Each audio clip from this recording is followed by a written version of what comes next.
दोस्तों आज की इस वीडियो में अपन पढ़ेंगे राजस्थान के प्रमुख राजा और उन राजाओं की रियासतें और उनके दरबारी पढ़ेंगे। तो अपन प्रमुख राजा और उनके दरबारी पढ़ेंगे, वो भी ट्रिक के साथ में पढ़ेंगे। आपको बता दें इस चैनल पर राजस्थान जीके के सभी वीडियो ट्रिक के साथ में है, चैनल को सब्सक्राइब जरूर कीजिएगा। और सेकंड कैटेगरी हिस्ट्री के नोट्स भी मैं अपलोड कर रहा हूँ, तो उनके वीडियो भी देख लीजिएगा उत्कर्ष क्लासेज के। ठीक है दोस्तों, शुरू करते हैं। दोस्तों राजा ये हैं दरबारी, ये हैं उनकी रियासत। राजा है पृथ्वीराज चौहान। अब पृथ्वीराज चौहान का दोस्त कौन था बचपन का? वो था चंद्रवरदाई। तो ये भी इसका एक दरबारी कवि था। अब पृथ्वीराज सबसे महान राजा था इतिहास में, और सबसे पहला राजा था राजपूतों का जो महान था सबसे ज़्यादा। उसकी सब क्या करते हैं? जय जय करते हैं, जय जय जय जय। आज भी सब जय जय करते हैं। तो इसके दो दरबारी कवि कौन कौन हो गए? चंद्रवरदाई हो गया और एक जयानक भट्ट हो गया। दूसरा राजा आता है दोस्तों जसवंत सिंह राठौड़। ये इसकी रियासत कौन सी थी? जोधपुर थी। और इसका जो दरबारी था वो कौन था? मोहनत नैणसी था। इसका दरबारी मोहन नैणसी था। अब तीसरा राजा है दोस्तों सवाई जय सिंह। ये कौन सी रियासत का? आमेर जयपुर का था। ठीक है। अब ये तो खुद स्वयं रचनाकार था। सवाई जय सिंह तो खुद रचनाकार था, तो इसका दरबारी नहीं था, ये खुद ही रचनाकार था। विग्रह राज चतुर्थ ये था अजमेर का। अब विग्रह राज चतुर्थ कहाँ का था? अजमेर का था। अब इसकी ट्रिक देखिएगा दोस्तों। सोमदेव और नरपति इसके कौन थे? दरबारी थे। तो ग्रह, अब ग्रह से लो आप। ग्रह में एक तो देवता होते हैं, अपने घर में देवता भी रखते हैं, और एक पति देव भी घर में होता है। अगर नर या पति घर में ना हो तो घर अच्छा नहीं लगता। तो अविग्रह चतुर्थ के कौन कौन हो गए? सोमदेव और नरपति इसके दरबारी कवि हो गए।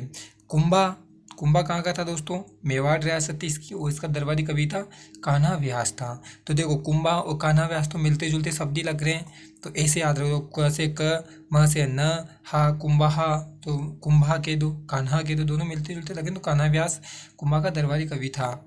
इसके बाद में आता है दोस्तों राम सिंह द्वितीय। राम सिंह द्वितीय कहाँ का था दोस्तों? बूंदी का था, और इसका सूर्यमल मिश्रण इसका दरबारी कवि था। ये सबको याद है कि ये राम सिंह तो बूंदी का शासक था, और इन सब में जितने भी दरबारी कवि थे इनमें से सूर्यमल मिश्रण ही बूंदी के हैं। ठीक है। तो इसके बाद में आता है मिर्जा राजा जय सिंह। ये कहाँ के थे? ये आमेर के थे, और इनका जो दरबारी कवि था वो था बिहारी मल। अब देखो दोस्तों, अगर तू हारी तो मर जा, मिर्जा, मर जी, मिर्जा मर जा। तू हारी तो मर जा, यानी कि हार, अगर तू हारे तो फिर मर जा, ना मर के ही हार ना। ठीक है। तो मेजर राजा जय सिंह का दरबारी कवि कौन होगा? बिहारी मल मेजर राजा जय सिंह का दरबारी कवि हो गया। मान सिंह खचावा, ये भी आमेर के थे, हापा बारठ थे इनके दरबारी कवि। देखना, अब कोई भी हट करता है तो अपन उससे क्या कहते हैं? मान जा, हट मत कर, मान जा हट मत कर। तो मान सिंह का कौन हो गया? हापा भारत मान सिंह का दरबारी कवि हो गया। नेक्स्ट जो 9वें नंबर का है कान्हा देव चौहान। ये जालोर के थे, और इनका जो दरबारी कवि था वो कौन था? पद्मनाभ था।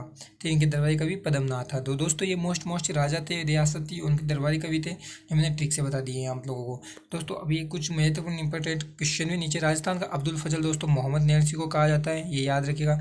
राजस्थान का कवि दादू दयाल जी को कहा जाता है। डिंगल भाषा का एरोज किसे कहा जाता है? पृथ्वीराज राठौड़ को कहा जाता है, जो बीकानेर के शासक थे। डिंगल भाषा का एरोज। दोस्तों ये ट्रिक के साथ में मैंने बता दिया आपको राजा और उनके दरबारी कवि। तो अगर आप चैनल पे पहली बार हैं तो चैनल को सब्सक्राइब जरूर कीजिएगा, और प्रत्येक वीडियो इस चैनल पे मैं राजस्थान जीके के ट्रिक के साथ में लेकर आता हूँ, और मैं उत्कर्ष क्लासेस के नोट्स भी अपलोड कर रहा हूँ, तो उनकी वीडियो भी आप देख लीजिए अगर नहीं देखा है तो। वीडियो देखने के लिए धन्यवाद।